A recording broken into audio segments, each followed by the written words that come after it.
प्रिय छात्रों, हमने चतुर्थ लेसन में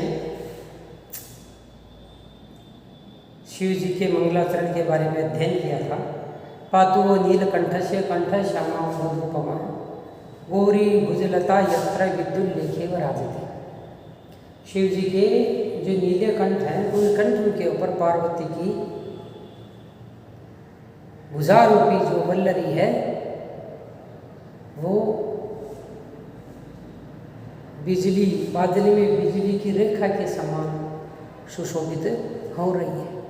अब इसके बाद में हम ये जो नंदी पाठ हो गया था 2 श्लोकों के अंदर, उसके बाद में हम आपके सामने नांद्यांते सूत्रधारा प्रविशति, नांदी के बाद में सूत्रधार प्रवेशति प्रवेश करता है। अलम्बनेन परिषद कुतूहल विमर्दकारिणा परिश्रमेण। अरे इस नांदी सूत्रधार कहता है कि इस नांदी पाठ को रहने दो, क्योंकि ये जो सज्जन लोग हैं, सामाजिक लोग हैं, उनकी जो परिषद जो सभा है उसकी उत्कंठा का विनाश करने वाला ये नांदी है। तो इसको विमर्दकारिणा परिश्रमेण, बोरियत जो कर रहा है, इस नांदी पाठ को बंद कीजिए। और यहाँ पे फिर आगे बताए एतद अहम आर्य मिश्रण प्रणिपत्ते विज्ञापयामि। मैं सभ्य जनों का, आर्य मिश्र सभ्य जनों के लिए बोला जाता है, जो सभ्य जन बैठे हुए हैं उनके लिए कहा गया, जो उस प्रकरण को देखने के लिए लालायित है, उत्कंठित हैं, उनको कोई परेशानी नहीं हो, है ना। इसलिए नांदी पाठ को बंद करो और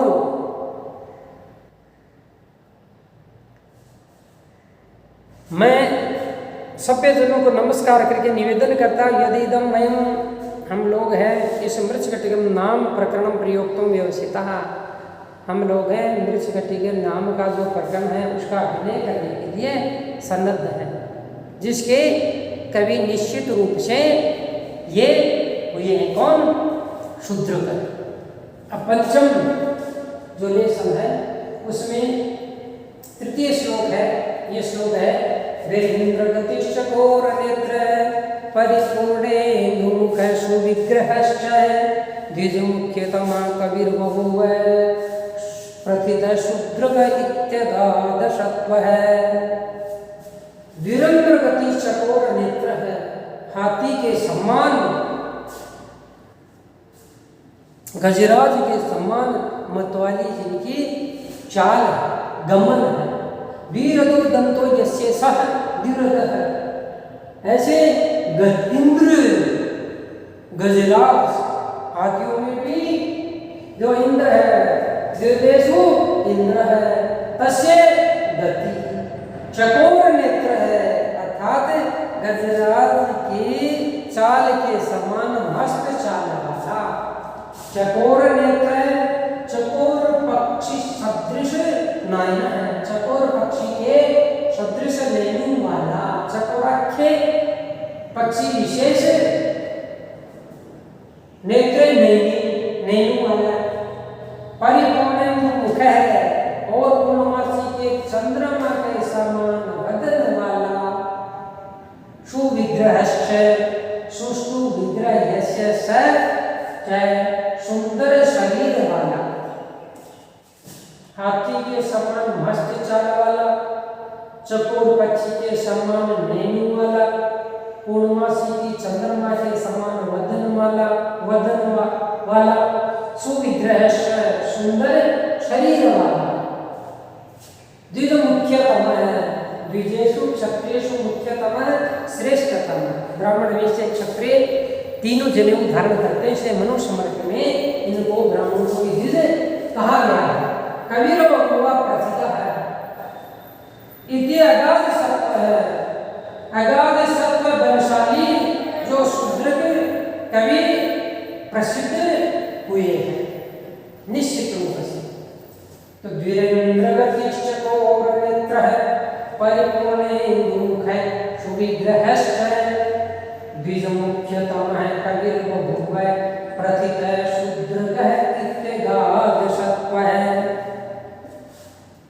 तृतीय श्लोक अन्वेषिता सा धीरेन्द्र गति चकोर नेत्र परिपेंदु परिपूर्णेन्दु मुख है सुविग्रह है। ये जो मुख्यतम है अगाध सत्व है प्रतिता शुद्ध है इति कवि बबुआ है। व्याख्या मैंने आपको बताई थी।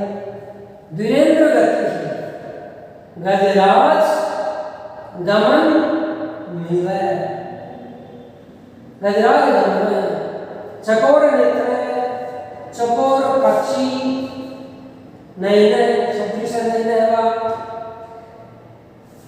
संपूर्ण चंद्रवदन सुंदर शरीरश्च द्विजेषु क्षत्रेषु मुख्यतमा श्रेष्ठतम कवि काव्यकर्तु प्रथितः शूद्रक हेतु नामकः कवि अगाध सत्व अनुपम बलयुक्त बलान्वितः वा बभूव भवत् ये अपि च श्लोक में सगरा छंद है साथ साथ पे उसको यति होती है बोला जाता है नहीं लगा दिया बोलने के हिसाब से। कोई भी जो पाठ्य क्रम उसमें श्लोक है उसका उच्चारण करने से छात्रों को जटिल शब्दों की आसानी से समझ में आ जाता है। इसलिए ऋग्वेदम सामवेदम गणितमतकलाम वेशिकिं हस्ति शिक्षा ज्ञात्वा सर्वप्रसादात् व्यपगततिमिरे चक्षुषी चोपलभ्ये राजानं वीक्ष्य पुत्रं परमसमुदये अश्वमेधेन चेष्ट्वा लब्धा चायुशताब्दं दशदिनसहितं शूद्रकोऽग्निं प्रविष्टः। एक बार फिर बोलता हूँ। ऋग्वेदं सामवेदं गणितमतकलां वेशिकिं हस्ति शिक्षा ज्ञात्वा सर्वप्रसादात् व्यपगततिमिरे चक्षुषी चोपलभ्ये राजानं वीक्ष्य पुत्रं परमसमुदये अश्वमेधेन चेष्ट्वा लब्धा चायुशताब्दं दशदिनसहितं शूद्रकोऽग्निं प्रविष्टः। शूद्रकः एतन् नामक कवि अग्निम वन्यम प्रविष्टः आग में प्रविष्ट हो जाता है। 10 दिन सहितम शताब्दम 110 दिन की आयु च लब्ध्वा आयु प्राप्त करके 110 वर्ष की आयु प्राप्त करके शूद्रक अग्नि में प्रविष्ट हो जाता है। अब शूद्रक कैसा है? ऋग्वेदम सामवेदम सामवेद को अंक ज्योतिष को इत्यादि जो गणित है उनको अंक ज्योतिष और ज्योतिष को जानने वाला 64 कलाओं को वैश्य संबंधी कृषि व्यापार को हस्तिक शिक्षा हस्ती को हाथी को नियंत्रण करने की जो कला है उस शिक्षा है उसको भी जानने वाला सर्वप्रसादात् ज्ञात्वा किसे सर्वप्रसादा सर्वस्य शिवस्य संपोषणकृष्य वा अनुग्रहात् ज्ञात्वा जानकर शिव जी की कृपा से जान लिया। क्या ऋग्वेद को भी जान लिया, संगीत का जो वेद है जिसको सामवेद कहा गया ये भी जानकार हो गया। अंक गणित और ज्योतिष गणित को भी जानेगा और 64 कलाओं के भी हाथी को नियंत्रण करने की जो शिक्षा है उसको भी जानकार। वेश संबंधी कृषि व्यापार संबंधी इत्यादि शिव जी की कृपा से जान करके और ऐसे जाने व्यापक तीव्र बोलते अंधकार के व्यापकतम चले जाने पर अज्ञान के दूर हो जाने पर चक्षुषी उपलब्ध ज्ञान आंखों को, ज्ञान रूपी दृष्टि को प्राप्त करके और उत्तम राजा भिक्षे अन्य साथ अपने पुत्र को तनियम राजा राज सिंहासन पर बैठा हुआ देख करके परम समुदयन उत्कृष्ट उत्सव के साथ में अश्वमेधेन चेष्टवा अश्वमेध नाम का इष्टवा यजन कृत्वा यज्ञ करके जो है 10 दिन की आयु प्राप्त करके शूद्र का अग्नि में प्रविष्ट हो गया। तो इसमें मैंने बताया श्रद्धा छंद है मृगनैर्याना क्रमेण त्रिमुनियतीर्था श्रद्धरा कीर्तिते इसका लक्षण। इसमें कवि का 1 2 3 4 इसमें कवि शूद्रक है उनका वर्णन किया गया, क्योंकि कई कहते हैं कि वास्तव में यह शूद्रक है, ये बाद में इसमें श्लोक है वो लिख दिए गए उनके पुत्र के द्वारा, परंतु कई विद्वान ये भी कहते हैं सूक्ष्म विवेचन ज्ञायते यद ऐसा अयमेव शूद्रक है ये न मृच्छकटिकस्य प्रकरणस्य रचना क्रियते, इसके द्वारा मृच्छकटिक की रचना की गई है, क्योंकि इनको ज्योतिष और गणित विद्या की जानकारी थी, इसलिए इनको कहते हैं कि मृत्यु के बारे में पूर्ण ही आभास हो गया। आगे और भी जो श्लोक है कैसे है, शूद्रक समरसनी प्रमाद शून्य ककदो वेद विद्यां तपोधनश्च परवारण बाहुद लब्ध क्षितिपाल किल शूद्र को बभूव। पुनः समरसनी प्रमाद शून्य ककदो वेद विद्यां तपोधनश्च परवारण बाहुद लब्ध क्षितिपाल किल शूद्र को बभूव। तो ये प्रकरण है, इसके अंदर ये जो दर्शक लोग हैं या पढ़ने वाले छात्र हैं ये इस अनुभव के द्वारा इसको जान सकेंगे कि हम जो प्रकरण को अध्ययन कर रहे हैं इसके साथ साथ में इसी अभिनय और पात्रों को अपने मन के द्वारा रसों से अनुभूत करके इसका आनंद भी लेंगे, क्योंकि क्रिया भारम ज्ञान क्रिया भार है ना, क्रिया जो भाग है ज्ञान के लिए, ज्ञानम भारम क्रियम ज्ञानम भारम क्रियम, ज्ञान भार है क्रिया के बिना शुद्ध क्रिया है। अब आगे इसमें इसके जो राइटर हैं लिखने वाले हैं शूद्रक है। अब इसके अंदर जो आगे जो श्लोक नंबर 5 पे आता है छात्रों, वो है इसी शूद्र के बारे में प्रसंग ये आएगा, शूद्र कस्य विषय वर्णनम अस्ति मृच्छ कटिक जो करता है रचिया का तेन कृत है उनके द्वारा किया गया।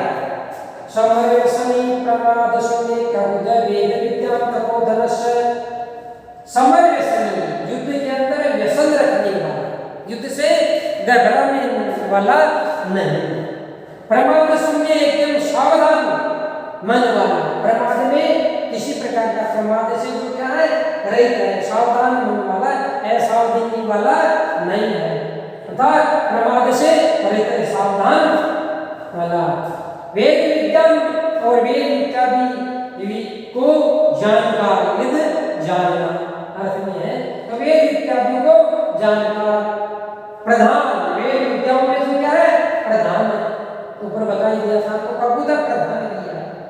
वेद विद्या तपोधनस्य और तपोधन, तप ही जिनका धन है, जैसे छात्रों का तप ही धन होना चाहिए, अध्ययन ही मेरा धर्म है, संस्था ही मेरी संस्कार की जननी है। तो जो तप करते हैं वो आगे बढ़ते हैं। इसलिए तप ही जीवन है, तप को प्रधान है। पर्यावरण और शत्रु के जो हाथे हैं उनकी जो शुंड है उसके साथ में युद्ध करने में पारंगत है। पर्यावरण युद्ध लब्ध में प्राप्त कर लेते। अतः परेशान वारणे गजे तेसाम बाहु, उनकी जो भुजा है उनके साथ में युद्ध प्राप्त करने वाली लब्ध प्राप्त है। क्षितिपाल है, भूपाल है, महीपति शूद्र है, निषेन बभुव भगवत, शूद्र का राजा अब छठा श्लोक आता है इसमें। अवंतिपुर्या द्विजसातवा है, युवा दरिद्र किल चारुदत्त है, गुणानुरक्ता गणिका चयसे, वसंत शोभे व वसंत सेना। अवंतिपुर्याम द्विज सार्थवा है। अवंतिपुर्या उज्जैनी नगरी में सार्थवा है अर्थात ब्राह्मण, द्विज ब्राह्मण, सार्थवा है व्यापारी, द्विज ब्राह्मण सार्थवा है व्यापारी, युवा जवान तरुण, दरिद्र है, निश्चय चारुदत्त एक नामक है, निश्चित रूप से गरीब चारुदत्त रहता था। कहाँ पर? उज्जैनी नगरी में। उज्जैनी नगरी में एक ब्राह्मण जवान ब्राह्मण विप्र है, व्यापारी भी है, ऐसा दरिद्र रहता था चारुदत्त। और उस चारुदत्त के गुणानुरक्ता, उनके गुण कौन से? दया, दाक्षिण्य, उदारता इत्यादि जो गुण होते हैं उनके ऊपर अनुरक्त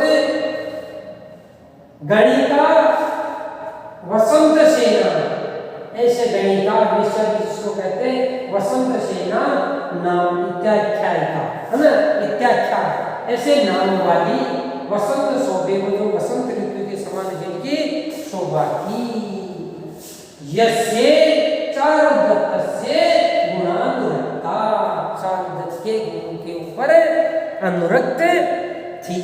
तो ये इसमें जो बताया गया है, तो यहाँ पर जो प्रकरण है इसमें दो पात्र आ गए हैं। एक पात्र है नायक, दूसरे पात्र है नायिका, दूसरे पात्र नायिका।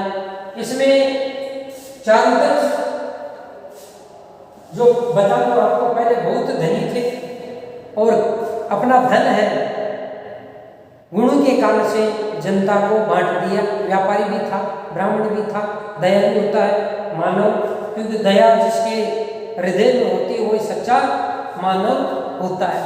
तो वह कालांतर में गरीब हो गया, लेकिन गरीब होने के कारण से जैसे गुणानुरक्ता, जिसके गुरु के ऊपर अनुरक्त गणिका वसंत सेना, तो वसंत के समान शोभा थी, उस पर अनुरक्त हो गया।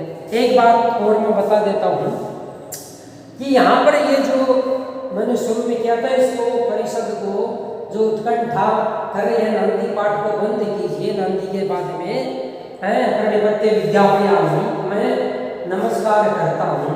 आर्य मिश्रण प्रणिपत्य विद्यापयामी, आर्य मिश्र को मैं प्रणाम करके निवेदन करता हूँ कि वयम अभिनय प्रोक्ता है, हम जो अभिनय को करने के लिए उत्सुक हैं, इसलिए यदिदम वयम मृच्छकटिकम, इसलिए आज हम इस मृच्छकटिकम नाम के इस प्रकरण प्रयोग तुम व्यवस्थिता, प्रकरण का प्रयोग अभिनय करने के लिए सन्नद्ध है। तो प्रकरण का ये जो मृच्छकटिकम प्रकरण है, प्रकरण में धीर प्रशांत नायक होता है और ये सारा का सारा कवि की कल्पना के द्वारा किया गया है। तो धीर प्रशांत चारुदत्त नायक है। ये मृच्छकटिकम एक प्रकरण है। तीसरी लोक संशय, लोक को आश्रय बना करके ही इसकी रचना की गई है। इसमें देवता इत्यादि अवतरित नहीं किए गए। दिव्या दिव्यो साहित्य दर्पण में बताया गया वैसी बात यहाँ पे नहीं है। वो रामायण में और महाभारत इत्यादि काव्यों में मिलता है। तो इस लोका संश्रय युत है ये प्रकरण। दूसरा इसमें जो इसी के गुण में होता है जो वसंत सेना है वो नायिका है। नायिका वैसे चारों सुंदर है लेकिन इनके गरीब हो गया तो गरीबी में इसके गुणों की ओर ही आकृष्ट होके इसके लिए अनुरुक्त हुई है। अब इसके अंदर जो आगे का श्लोक भी आपको मैं बता देता हूं। आगे श्लोक नंबर 7 का आता है, वो 7वां श्लोक में एक बार बोल देता हूं आपके सामने। तयोरिदं सात् सुरतोत्स्वाश्रयं मये प्रचारं व्यवहार दुष्टतां खल स्वभावं भवितव्यतं तथा चकार सर्वं किल शूद्रको नृपः। तयोरिदं चारुदत्त वसंत सेनयो सत सुरतोत्सवाश्रय। शब्द को पकड़िए, सत मानी श्रेष्ठ, सुरत काम क्रीड़ा इत्यादि के उत्सव महोत्सव या अन्य शब्दों में परस्पर उनके प्रेम के उसके आश्रय को लेकर के नए प्रचार, नीति का प्रचार, व्यवहार दुष्टता, मुकदमे इत्यादि की सदोषता, क्योंकि सकार इसके अंदर एक पात्र आगे आएगा वो दुष्ट है, बाधक भी बनता है। और खल स्वभाव, दुष्टों के स्वभाव, भवितव्यतम तथा और जो कुछ भी भावी भविष्य में जो होने वाली है, सर्वम किल शूद्र को नृपय तथा चकार है, वह राजा शूद्रक ने निश्चित रूप से इसके अंदर किया है। राजा शूद्रक ने ऐसी इसके अंदर वर्णन किया। शूद्रक ने वृक्ष कटिकम में उपयुक्त जो सभी बातें हैं उनका वर्णन किया है। एक बार पुनः बोल देता, तयोरिदम तयोरिदम तयोरिदम इदम तयो। चारुदत्त और वसंत सेना जो दो पात्र मैंने बताई, इन दोनों का सत सुरतोत्सवाश्रयन, श्रेष्ठ काम क्रीड़ा आदि के अवलंबन करके, माने चारुदत्त और वसंत सेना की कामलीला का, क्रीड़ा इत्यादि का, काम का इसका आश्रय बनाकर, और ये नहीं केवल और नए प्रचार नीति का जो प्रचार करके भी व्यवहार दुष्टता, दुष्ट लोगों के व्यवहार की सजा मिलनी चाहिए, है ना। अच्छा करता है तो अच्छा होगा, बुरा करता है तो बुरा होता है। उसमें साहित्य दर्पण में भी कहा गया है, सद्कार्येषु प्रवृत्ति असद्कार्येषु निवृत्ति शास्त्रेण उपदिशति। शास्त्र के द्वारा उपदेश दिया जाता है। धर्मार्थ काम मोक्ष में भी आता है, ये वहाँ अन्य अर्थ में है। तो खल स्वभाव और दुष्टों का जो स्वभाव है, भवितव्यतम जो कुछ भी और आगे होने वाला, इन सब का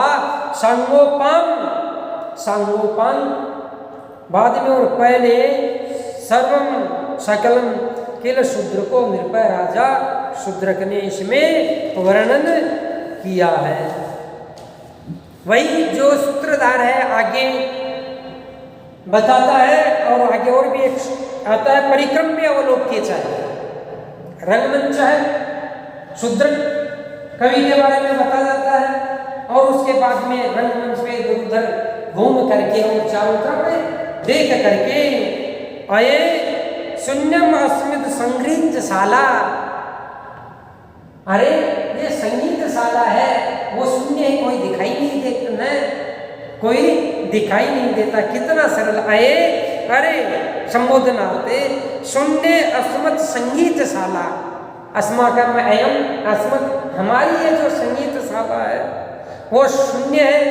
कनुगता कुशीलवः भविष्यन्ति, तो कुशल लोग हैं वह कहाँ हैं, कहाँ पर चले गए हैं।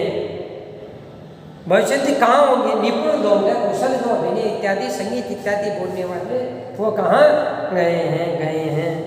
विचिंते, मन में थोड़ा सा विचार करके फिर एकदम से आ गया तम, अरे याद आ गया। श्लोक है कितना अच्छा है। शून्यम अपुत्रस्य गृहं चिरशून्यं नास्ति यस्य सन्मित्रं मूर्खस्य दिशा शून्या सर्वं शून्यं दरिद्रस्य। शून्यम अपुत्रस्य गृहं यस्य गृहे पुत्रं नास्ति तस्य गृहं शून्यम। अरे जिसके घर में पुत्र नहीं है उसके लिए घर शून्य है। कितना संदेश इससे दिया है। शून्यम अपुत्रस्य गृहं, अपुत्रस्य गृहं शून्यम। पुत्र जिनके घर में नहीं है वो घर शून्य है। यस्य सन्मित्रं नास्ति तस्य चिर शून्यम। और जिसके अच्छा मित्र नहीं है उसका चिरकाल ही सब कुछ सुना सुना है। माधुर्य गुण, माधुर्य प्रसाद गुण कहूँगा इसमें, माधुर्य नहीं, मधुरता तो है प्रसाद। प्रसाद गुण क्यों है इसमें? क्योंकि प्रसादस नामस्तु प्रसन्नता। प्रसाद हाथ में लिया, खाया और आनंद की अनुभूति हुई, मिठास। इसी तरह किसी भी श्लोक को अपन पढ़ते हैं, शब्द श्रवणानंतरम यदार्थस्य प्रतीति तत्क्षणमेव जायते तत्र प्रसाद नाम को गुण है। शब्द श्रुति, शब्द श्रवणानंतरम श्रुति मात्रतः यदार्थस्य प्रतीति जायते सह कै गुण है? प्रसाद नाम को गुण है। स समस्तेषु रसेषु रचना सुच है। और वह समस्त रस में भी होगा और रचनाओं में भी होगा। तो एक जो छात्र है वो जान ले, आपके हिंदी साहित्य में भी काम आएंगे, इसलिए साहित्य की और जो छोटी छोटी बातें आपको बताता रहूँगा। तो आज इसके साथ में आपने प्रसाद गुण जाना है, तो आपको जो अर्थ है उसका सामान्य सा अर्थ प्रतीत हो जाए। जैसे इसी श्लोक में दे रखा है, व्याख्यान में सारे इसी में है। शून्यम अपुत्रस्य गृहं, अपुत्रस्य गृहं शून्यम, एकदम सरल है। जिनके पुत्र नहीं उसका घर सुनसान है, सुनसान लगता है। दूसरे शब्दों में शमशान कहिए। आगे यस्य सन्मित्रम नास्ति चिर शून्यम, जिसके अच्छा मित्र नहीं हो। मित्र तो दुष्ट भी होते हैं और अच्छे भी होते हैं, लेकिन उसमें मित्रेषु सुहृदा, सुहृद शब्द में भी सुष्टु हृदय, यस्य सुहृदा, जिनका हृदय अच्छा हो, हृदय से हृदय जिनका अंतरंग एक हो, जिसमें कोई राग द्वेष नहीं हो, अच्छी जिनमें भावनाएं हों, तो ऐसा अच्छा जो मित्र हो उसके लिए यदि नहीं हो ये मित्र तो उसका सब कुछ शून्य है। चिर शून्यम, बहुत समय शून्य। चिर शून्यम नास्ति यस्य सन्मित्रम, यस्य सन्मित्रम नास्ति तस्य चिर शून्यम। मूर्खस्य दिशा शून्य, मूर्खस्य अज्ञस्य जडस्य मतिरहितस्य खल स्वभाव निपुणस्य वा। तो मूर्ख से दिशा है आशा हरिता कहा गया है, तो ये शून्य हरिता सर्वम शून्यम दरिद्रस्य। और जिसके पास में पैसे टक्के नहीं हो तो उसके लिए सब कुछ ही शून्य रहता है। श्लोक नंबर 8। अब कल जो आपको आगे के लेसन के अंदर शेष जो भाग है वो बताया जाएगा। धन्यवाद।